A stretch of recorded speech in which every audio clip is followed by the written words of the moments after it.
Greetings from all of us here at Grace Evangelistic Ministries. We want to bring you a word of encouragement in a time such as this. I know you just celebrated Christmas and you are now thinking about what the future holds. What's next? Maybe your food is still struggling with the food that you ate.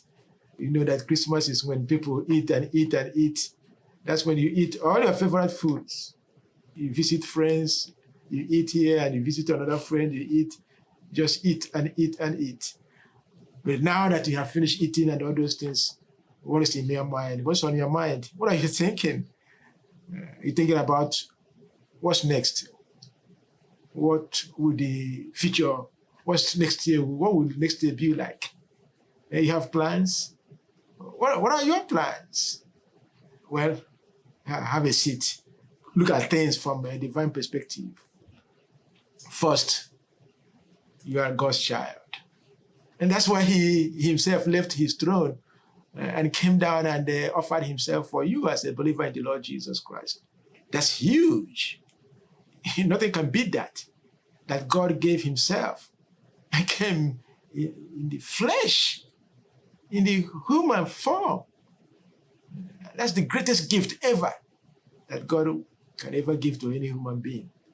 And so the greatest gift you have just celebrated. And now what are you looking for next year? As the year is rolling, what's on your mind? Always remember that God has given you the greatest gift. That's what the Apostle Paul calls the gift of Christmas. Thanks be to God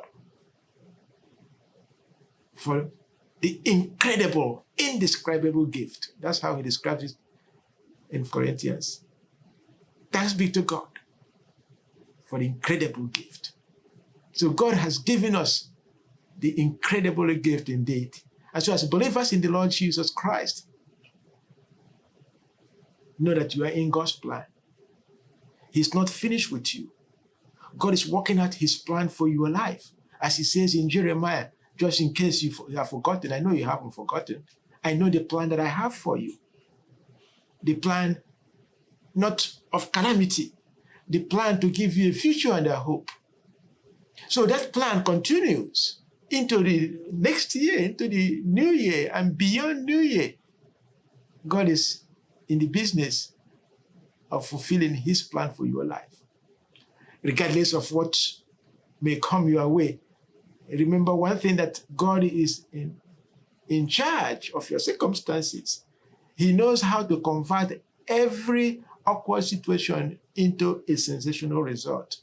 God knows how to take your bad experiences and blend them together in his master blender, in his bowl, with his master blending machine, and he will bring out a perfect result that will wow you as a believer in the Lord Jesus Christ. So you shouldn't be much overwhelmed about what tomorrow holds. I'm going to read to you from what David said in Psalm 121, verse 1 and 2. He says, I will lift up my eyes to the hills. From where shall my help come? I will lift my eyes to the hills, to the mountains. And what does it mean by hills and mountains? It means where you can get help from. See, where does your help come from? From people. I just want you to know, people are not reliable. People fail.